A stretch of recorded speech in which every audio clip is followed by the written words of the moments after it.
with the world's strongest man, a two-time Olympian, WWE Hall of Famer, and co-host of SiriusXM's Busted Open. Mark Henry, thank you so much for joining me on the pod. Well, thank you for having me. Listen, I'm starting out, you know where I'm starting out with Church's Chicken. Okay, so we all know that we heard about the Popeyes chicken sandwich. It had everyone going crazy, but now Church's Chicken Sandwich has entered the chat.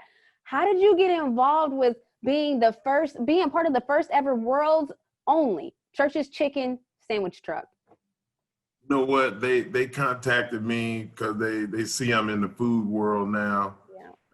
I've kind of not exited the sports world because I'm always going to be a part of it.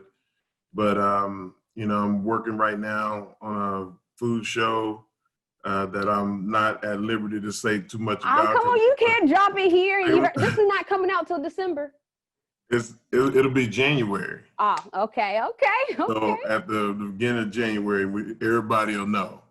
I judged the World Food Championships. My mom was a chef. I grew up doing prep for her and cooking my whole life. So the only thing I know better than strength is cooking. Wow. And it helped me out a lot because I needed to eat a lot when I was competing. You know, in my sport, you know, to be 400 pounds. Right now I'm like 330, and I've lost 100 pounds because I don't eat like that anymore. But when I was competing, I was eating close to 13,000 calories a day. Ooh. And it seems like it would be easy. You would eat ice cream and cookies and stuff like that with a lot of carbs, but I needed protein. So I was eating, you know, 40 ounces of steak a day and whole chickens and stuff like that. So it was pretty rough. It wasn't fun. Yeah. So then they contacted you because they know that you're into it, and they was like, all right, listen, we got a sandwich. Like, how does that, like, what was the pitch? What made you say yes? Well, because I grew up in Southeast Texas, and we didn't have a lot of other chicken places. I mean, everybody had Colonel Sanders. Yeah. Everybody, see. Know, but that was it in my town. Mm-hmm. And a little small town, 3,000 people. And I just always looked forward to going to Beaumont, which was the big city. It was 100,000 people. And I was like, because we get to go get Church's. And I was always a Church's fan. And when they called and I told the guy that I was a fan, he was like, oh, man, I was so good to hear that because we always get the other companies. And I was like, well, you know what, man? I was like, you called the right one because, you know, I'm a Church's guy. Love that. So you brought up, okay, so this actually goes along with what I was going to say. So you brought up Beaumont. How do you say it? Baymount? Beaumont, Texas. Beaumont. So you brought up Beaumont, Texas, where I read that you were a big Andre the Giant fan, and you had a story where you went to a wrestling show in Texas. So can you just tell me about that experience? I heard you try to touch him. What happened? Tell me what happened. My grandmother, she would scrape all her pennies together and take me to Beaumont from Silsbee, the little town I lived in, on a Greyhound bus. You know, we didn't have a lot, you know, so nobody had cars and stuff. Like, that was a big luxury. You stomp on the floor, dirt came through the floor. Like, I grew up really, really poor. And we went to Beaumont Civic Center, and Andre the Giant was wrestling a guy named Nam. Probably the biggest Asian dude you ever seen in your life, and he was mean as a bag of rattlesnakes. And when Andre was coming to the ring, all the kids would run to try to reach out and touch him or high five him or something. And when they did that, like, one of the kids pushed me in the back, and both of my hands, it's like bicycle racks. So my hands on the ground like a push-up, and my feet are up on the rack. And Andre is walking, and he just unfazed, just reach over and grab me and pick me up and put me back on the other side of the barricade. And I was a big kid. I was probably 200 pounds at that That's point. What I was going to ask. Like what were you, what was the stature there where you were 200 pounds at that age?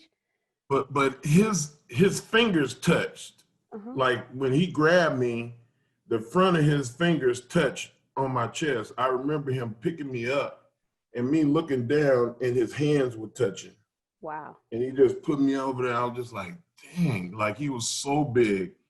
And I always wanted to be a wrestler, but that was, I didn't know how to, you know, I didn't know that was even something that you can aspire to. And that's one of the reasons why I've done a lot of work to expose kids to different things, not just in front of the camera, but behind it.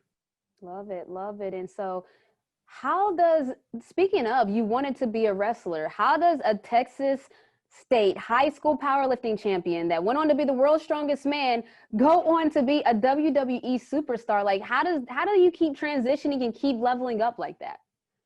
You know what? Like, I was a fan of pro wrestling, and I was unapologetically a fan. So, like, I did Oprah, I did a couple other shows where they asked me what did I do in my spare time, and I was like, listen, I have a lot of hobbies, but on Mondays and Sundays, those are the days I watch wrestling. Don't bother me. And the owner of the company heard that, and they reached out to me, and I went to visit, and I never looked back. Wow, I love that. So your pro wrestling career started in 96 and went all the way up until 3 years ago in 2017. You kind of hit on it a little bit when you talked about introducing other younger kids to the sport, but like, how has the landscape changed from when you entered pro wrestling to now? Because I mean, no one can argue that there's more diversity than there was before, more than ever before. God, yes. When I came into wrestling, there were 3 Black people. Wow. 3 talents. Total. And no executives, no people in the office, no people on the crew. And Ernie Ladd came up to me and he said, Henry, these people look like they want to do a lot with you. Don't mess it up for everybody Black after you. Yeah, because you get that pressure. one. You were the test dummy. I was the test dummy for sure. Like, I mean, and literally a dummy, because I had no clue about pro wrestling culture. I was just a fan. I just saw it from the outside as a fan. And talking to Ernie Ladd that day, he really didn't go into detail of what was expected of me or, you know, anything. I just was kind of on my own. And the WWE has since then apologized for throwing me to the wolves. But you know what? I grew up with no safety net. It was either succeed or work at the docks or work at the paper mill or something that was very menial. And I had bigger dreams than that. I love that. So when you say that they kind of just like, how did you learn? Did you learned on the job? Like, I mean, like, how do you, because we're talking about you're saying it so simply, but we're talking about pro wrestling. You ended up becoming this mega star now in the Hall of Fame. So how do you get from, they fed you to the wolves and then you just like feasted? Like, how did you get there? You know, my first match was a pay-per-view. And wow, the very first one, you're straight to pay-per-view. The very first match. I mean, start at the top and see what happens. And I succeeded.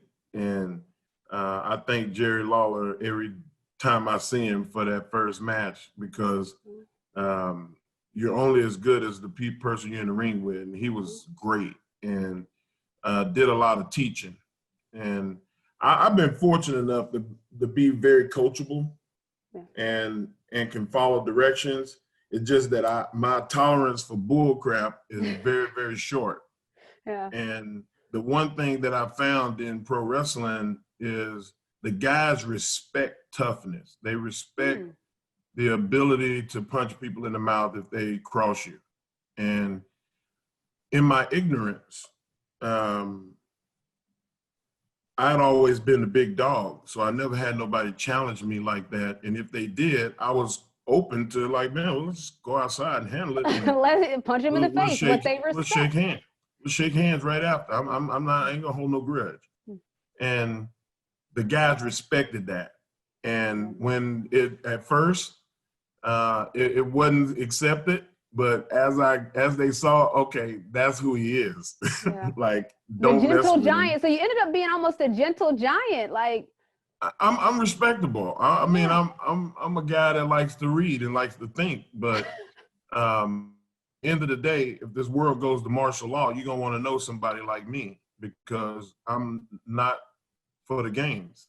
And that served me really well in pro wrestling because there were guys that boxed, there were guys that were rodeo riders, there were guys that were football players, MMA guys, you name it. Yeah. And nobody was exempt. If you got on my bad side, I would tell you, like, I don't think that karate stuff will work on me. So if you want to find out, then let's keep down this Come road. see me. I but love it that. ended up being something that they saw a toughness in my leadership abilities, and the people that mattered were like, Mark, if you stop wrestling today, we want you to come work for the company. Wow. And that was greater than Yeah. you know, being in the ring to me. I felt like, wow, they saw that my character was consistent, and I didn't drink, I didn't smoke, and there was so many guys that did horrible things, and I was always the wolf. I was always the cleanup guy. I didn't want the company to be embarrassed, so I covered up a lot of stuff to protect the business and protect them guys that didn't like me.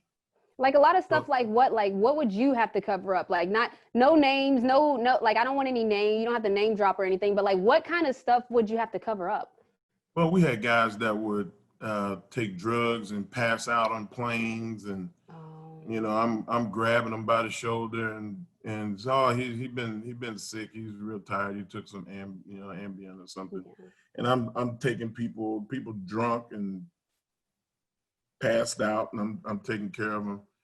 Um, there's a couple of situations where people kind of bullheaded like me and would not want to fight people and different things. And, you know, it's like, hey, it wasn't one of our guys, you know, like I'm making sure that everybody's gone, left the scene. Yeah. I mean, it was a ton of things, but I didn't just do it because I was trying to show the company my worth. I was trying to do it because I was protecting the business. Like, the WNBA, we saw how well you've done in your life and all the successes that you had. The last thing you want is to put an ugly face on the Right. WNBA.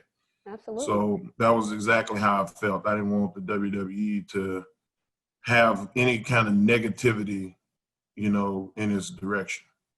Okay, and I like that. So you talked about being no nonsense. And I'm going to take it back to 1992 where you were left angry and shocked because Michael Jordan was disrespectful during an encounter during the Olympics. Can you just walk me through that? Because now hearing the guy you are and the character you have and the no nonsense, like, can you just walk me through that? Well, I mean, the people sensationalized the negativity of it, but they didn't, say the whole story. What's the story? And the way that it happened is I was in the lobby of the hotel with friends of mine that were on the team, and Michael. I don't know if you ever met him before, but Michael has like most stars, kind of a overinflated idea of who they are as stars, and I've just been around it too much, and for him to come and say, not, hey, how y'all doing? Hey man, you obviously not on our team. Who are you? Something like that. Yeah. It was like very arrogant the way that he said, who are you? And I was like, who the hell are you? And at that point, Yeah, you bark right people back. started laughing, but I wasn't laughing. Yeah.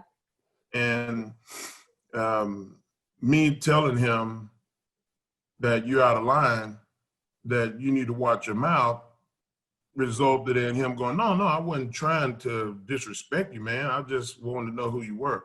And I said, I have an Olympic credential. Like, you could have got close enough to read it. The way that you said it. And we had a discussion about it because I'm not a Neanderthal. I can't communicate.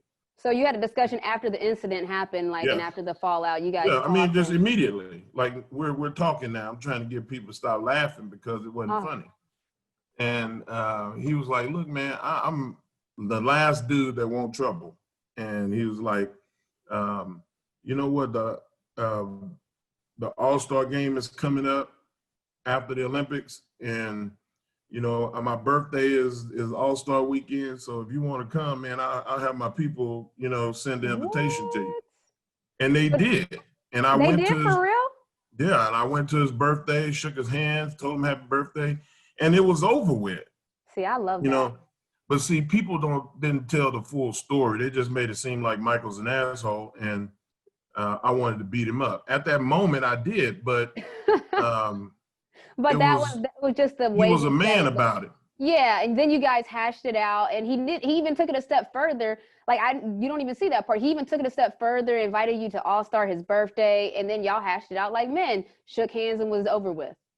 It was over with, and I had Oh, a I good love time. that. Yeah, That I'm was sure my you did, because that I've was, heard that. Okay, so I'm gonna ask you this then, because I went to All-Star a couple years, of course, and Jordan's parties are like the most exclusive parties that you can't get in. So what is it like to be in the, like, is it all it's cracked up to be? What was that experience like? it was a lot of fun. Like everybody in there, you recognize from TV, or you recognize that. Like I had never seen people like Ahmad Rashad in person Yeah. before. And, you know, it's just like I was like a little kid just walking in and seeing all these stars and go, holy cow, that's so-and-so. And I ended up standing with David Robinson for probably about 5 minutes talking to him because I knew David from being in San Antonio and I was a basketball fan.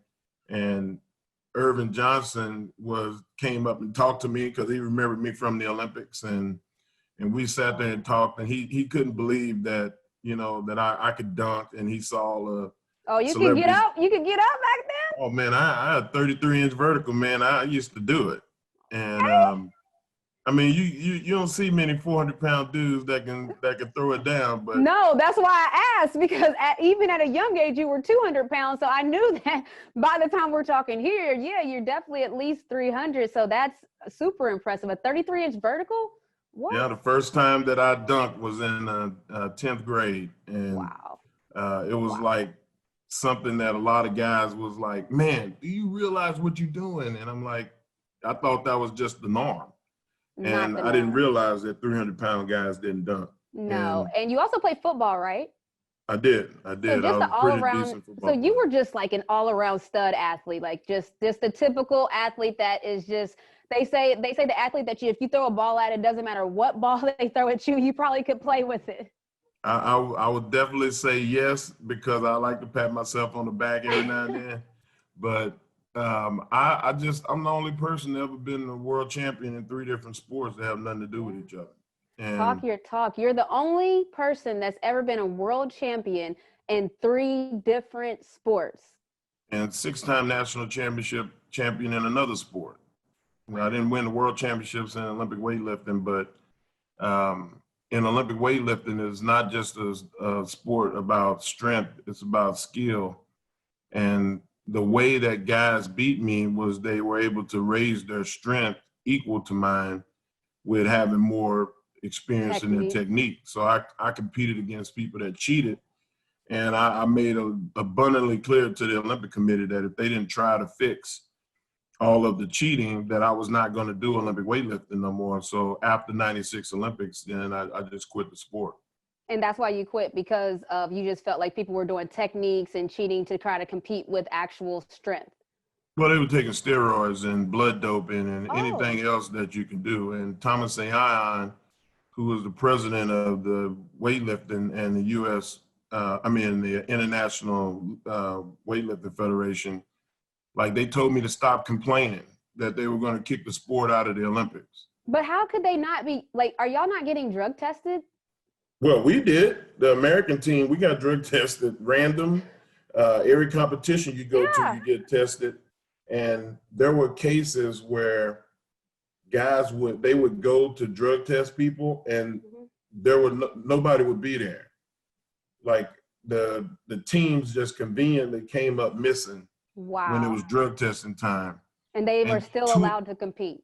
yes, two of the guys that I competed against in the Olympics that won the Olympics had positive drug tests the year before and was on suspension for a year. So when you're suspended, you don't get tested. Oh, wow. So they were So on. they took all the drugs they could take, and it was Yeah. intentional. And then 2 or 3 months before the Olympics or before the World Championships, they was allowed to come back and compete. And I just They thought that was detox. bullshit. Yeah.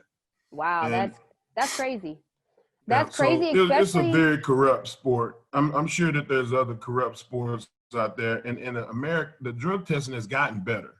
You know, we have Americans that are winning medals now and doing really well. But from what I understand, they kicking out people that are holding their face to the fire so they can get back to cheating again. Well, And I mean, in boxing, that's not good. Yeah, it's not good. You know, in boxing, actually, Mike Tyson talked about using a Whizzinator one time for one of his fights. And that's, if people don't know, that's where you basically use urine that's prosthetic. Yeah, a prosthetic that has urine. I had to watch your. I was watching. You look like you didn't have the right word. Yes, thank you very much for that, alley-oop. That's what I said. Throw it at you, throw it back. But yeah, they had a prosthetic that's not their own urine, and that's how you pass the drug test. So to your point, this is people that have said themselves. This is Mike Tyson saying it himself on his podcast.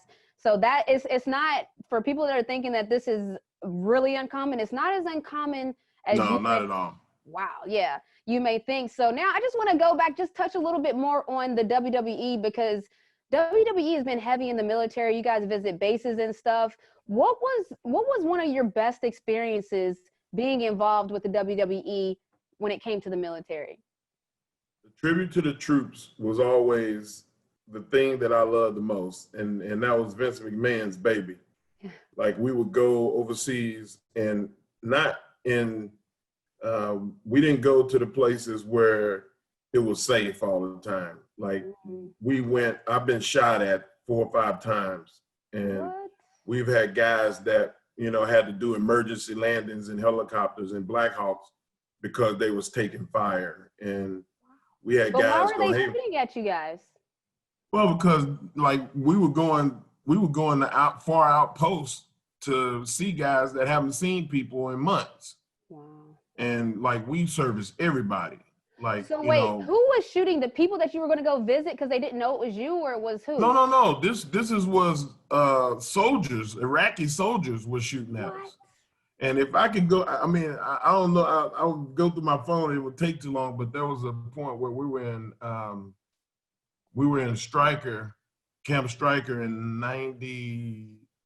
2002 or 2003, and the alarms went off, and they said that there was insurgents trying to set IEDs, and so they had to go and handle that. And and then guys came back, and they took the alarms went off, and they said, all right, everything's good, everybody go about your normal work. The next day, they said that there were like 33 people that had got killed, not U.S. soldiers, but they killed like 33 people. They were trying to set all these bombs on the highways outside of the fob that we were at. And I was like, so y'all were in the trenches. Like, this is not a community WNBA cares type, just put a couple nails in. Y'all were really doing community work. We did it big. And I mean, there's 100 stories of stuff that happened, but for the most part, it was all positive. And I didn't mind putting my life at risk for our soldiers. Like, I mean, the least that I could do is put myself in harm's way while they're putting themselves in harm's way for us. Wow, that's beautiful. And it wasn't just me, it was everybody that went on those trips, and the guys and girls, nobody complained. There was no ego. The Big Show might have complained a little bit because he's a huge guy. Yeah. And in little tiny bench seats, because it wasn't like you was flying first class. There was no cargo nets and benches. Wow. It was brutal for him. And so you guys didn't even, this was a choice. Like, how did it happen? Did they just say, hey, we're going, sign up if you want to go? Was it mandatory one time? Like, was not mandatory. It was one of those where, hey, we're doing tribute to the troops. If anybody wants to be a part of it, let it be known to the talent relation office. And they, you know, you get somebody like John Cena, they're like, man, we really need you to be on this because the guys know you and you're the champion and yada, yada, yada. The people's And champ. nobody said no. Like, I mean, we were always for the tribute to the troops. Okay, so kind of just that. I mean, that's a wild story, but it's inspiring that you guys are putting your lives at risk, but for our soldiers who's doing the same for our country. So that's why I said we have a segment called Hero in Real Life, and you are going to get that for that. That is amazing. But just tell me, what would you say of all the years, and I know you're still kind of doing it, what would you say would be your most memorable WWE moment? If I had to pick one, I would have to say my match at WrestleMania with The Undertaker. Yeah. At WrestleMania 22. There's not many guys that get to be in the main event at WrestleMania. Nonetheless, with The Undertaker, who is probably the most iconic figure in pro wrestling, other than The Rock and Hulk Hogan. So, and Ric Flair, that's kind of my Mount Rushmore of pro wrestling. But that's four people. Wait, that's four. Isn't there supposed to be five on the mount? No, it's four. Just four? I was going to say. You talking about alternate. See, you a basketball player. Y'all always talking about five. Yeah, we're starting five. So I'm going to just make a starting five, and I'm going to throw you in there then, because I'm just going to do it because you are iconic.